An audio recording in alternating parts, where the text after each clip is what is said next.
All right, so the topic I have today on my mind is the concept of community.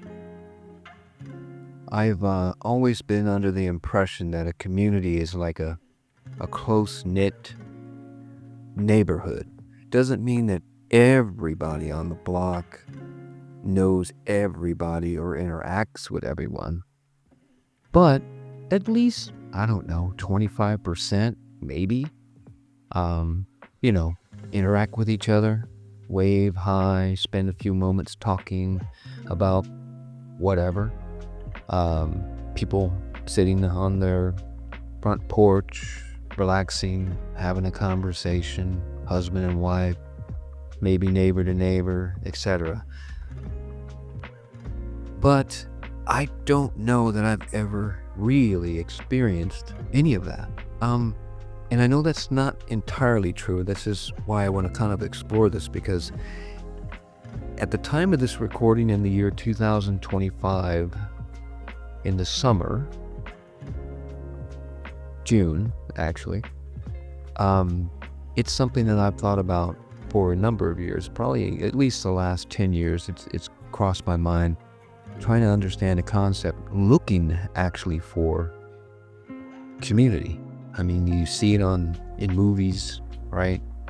Where neighbors know each other and they chop it up and all this kind of stuff. But in the real world, in Los Angeles at least, where I live, I don't see it. And there might be little isolated parts of the city that have a community, which is something I'm going to dive into right now. But I don't think I've seen it. So let's try to define what it is and then explain what I've experienced in my life and what I see right now. I think I may have already alluded to that, but let's go in here and look. So if we're looking at the definition of community, we're just Googling some stuff to have some starting points here. And based on the results, we have some things here to define what a community is according to the academics. So a community is a group of people who share common characteristics and interests, leading to a sense of cohesion and belonging. Okay, yeah. That's what I think a community should be like. But in practice, what do we have? So let's take a look. Here's some key elements that define a community. Shared location. People living within a defined geographical area, such as a neighborhood or city. Now that is by default, without any further investigation, the most quintessential explanation of what a community is. That applies to any place, pretty much on the planet. A place geographically where people live amongst each other. So that one there gets a green light on just about any arrow you can point on the globe and find this type of scenario. So now here's the part that I have a problem with, where I start seeing the challenges. The next thing is listed: social interaction and relationships. Members regularly interact, have social ties that form the foundation of the community. Okay, we're going to come back to this. The next one is common interests, values, and goals. Shared perspectives and common interests contribute to a sense of community. This can include shared goals, shared values, mutual support. The next is sense of belonging. Individuals feel a sense of inclusion and identification with the group. Okay. Influence. Members feel they have a voice and can impact community issues. Fulfillment of needs. The community helps meet individual and social needs. All right, so those are some, what is it, about 6 that are picked up. I think they're good enough to try to explore. But let's look at some of the things they put on here for the reason why community may be perceived as declining in America. The traditional understanding of community based on physical proximity and local organizations may be seen as declining.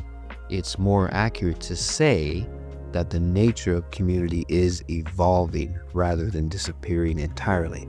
Now that I can embrace, because there's still a community. If we look at the first point about people just being in a particular place as a default for neighborhood, city, as a community, yeah, we've got that.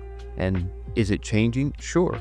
If less people are interacting with each other and everyone's keeping to themselves, you still have a community in so much as the base explanation of it, where there's just people who live in a given geographical space, but the spirit of community is not there. Like in, what was it? Point number 2, social interactions and relationships. Members regularly interacting and having social ties that form the foundation of the community. Now, in my experience, let's get into some of the things that I see wrong, or I don't experience or see. I'll give you, we'll start with where I live right now. Right now I live in Los Angeles, on the other side of the hill, not the valley, although I grew up in the valley, and the same thing applies there. Right now I'm in Los Angeles, on the other side of the hill, the outskirts of downtown. And the neighborhood I live in it's very quiet. And it is very quiet over here. I think, if I'm not mistaken, there's a lot of elderly people that live in my neighborhood, in my community, let's say. However, not everyone is an elderly person. I'm not elderly yet. I don't know. I don't think at 57 that I'm quite elderly yet, but nevertheless, there's young people here. There's people younger than me for sure. And there's little kids, but this neighborhood shows no sense of connection, like the social interaction and relationship section that was talked about earlier, members regularly interacting and having social ties, etc., etc. No, there's none of that. There's nobody hanging out, chit-chatting with the neighbors and waving at you when you come home from work or when you're leaving for work. None of that. And there's nobody hanging out. I mean, the street is empty. Now, on one side, that's a blessing, right? You know, if you want a nice, peaceful neighborhood where everybody seems to kind of keep it down and keep to themselves and there's no riffraff going on the street, you're going to love it. But if you like to kind of see people, even if you yourself aren't going to like dive in and be all, you know, all around the neighborhood, you know, hanging out and talking and chit-chatting, it's nice to see people doing it because it's a nice, pleasant feeling to see people getting along and engaging. And at the very least, you can wave at people, help them if they need help with something. If you see they're struggling with something, you can go over and help them out. But I don't see any of that in this neighborhood. And that's pretty much been my experience even when I lived in the valley. There's no sense of connection. People really keep to themselves. It's a really awkward thing. The only time I can ever say that I remember experiencing anything like a community in the sense of people interacting with each other and hanging out and talking and all of that good kind of stuff. Kids playing, neighborhood kids playing when I was young, growing up. And that's a long time ago now. I'm talking pre-teens, and I'm 57 right now at the time of this recording in the year of 2025. Pre-teens. So we're looking at late 70s into the 80s. So back then, at least from the understanding that I have about what a community is, that did exist. But fast forward 30, actually longer than 30 years, about 40 years now. Actually, a little more than 40 years. Oh my goodness. Anyway, it's not there. All right, so let's continue with why some of these perceived declining communities exist, or what they're turning into, or what some of the explanations are for it. So they have changing social dynamics, increased mobility, busy schedules, changes in social norms. They can lead to less frequent in-person interaction. Okay, I understand that. So we're kind of hinting at the smartphone is what that I think is hinting at. Rise of individualism. The focus on an individual, or let's rephrase that, the focus on individual achievement and autonomy can sometimes detract from collective engagement. Okay? Economic inequality. Growing wealth disparities can lead to social fragmentation and a decline in shared resources and experiences. Impact of technology. While technology can connect people globally, it can also lead to a decline in real-world social interaction, particularly among young people. All right, so going back to, I think, what did I point out?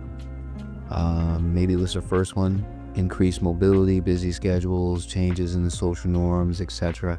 Anyway, impact of technology, so the smartphone, the internet, social media, etc. Yeah, right. Okay, a lot of people are doing things more in the virtual world than in the real world. That's a real thing. I see that everywhere. Anyway, and then the last one they point out here in this is social problems. Issues such as poverty, crime, unequal access to education can weaken community bonds and hinder collaborative efforts. So yeah, I totally get the poverty part, the crime part, as well as unequal access to education. Those are key factors also that hinder a strong community. So I get it. So what I really should point out is my observation is based on my own experience. It is a local experience. I live in the state of California. More specifically, I live in Southern California, and yet more specific, I live in Los Angeles, and I have lived in the San Fernando Valley and Los Angeles. I'm certain that somewhere in the United States, there are healthy, engaging, connected communities where people actually interact with each other, talk with each other, sit on the porch and have tea or coffee or beer or whiskey or whatever it might be, and really interact and have a community where people know each other, they know each other's kids, the kids play with each other, and there's a sense of community. People help each other, people look out for each other. I know that still exists, but it's probably in the smaller towns all across the US of A. I think the problem that I'm experiencing, and actually just trying to point out, is that it's more so in your large cities. LA is a large city. I forget what it is. It's either number 2 or number 3. I think New York is number 1. But all of your major cities are probably struggling with this sense of community. It is there if we focus on the essence of the description or definition of a community, in the sense that it's a group of people who share a common, it's a shared location. People all living in a defined geographical area, such as a neighborhood or a city. So that is the basic essence of how you define a community. So that exists pretty much anywhere on planet Earth. But that's the base characteristics. That is not the desired one, where you actually have people interacting. Another thing I don't think they mention in here, which I think plays a role too, is diversity. I know it's often thought of that diversity is a strength. To some degree, I do believe that that's true, but I also know and realize that it also is a weakness. And when people come from different cultures and backgrounds, especially if you're a recent immigrant, there's a lot of things at play that keep people apart too. Even though diversity is a beautiful thing to see and experience at times, it also has its setbacks and its challenges. And I think that's something at play here too. So anyway, that's my thoughts on community and my struggles with the concept of it and my experience. I just accept it for what it is, at face value. I see it for what it is, and I'm open to people, and but if there's no one there to be open with, well, you just keep it moving. I'm wondering what you think. What are your experiences about community? Do you believe in the basic understanding, which is just people living in a given geographical space, or do you actually experience or have experienced or are experiencing a community that is engaged and vibrant and where people interact and share and conversate and look after each other? I'd like to know, so respond in the comments below. I'd be interested to see what's happening in the rest of America.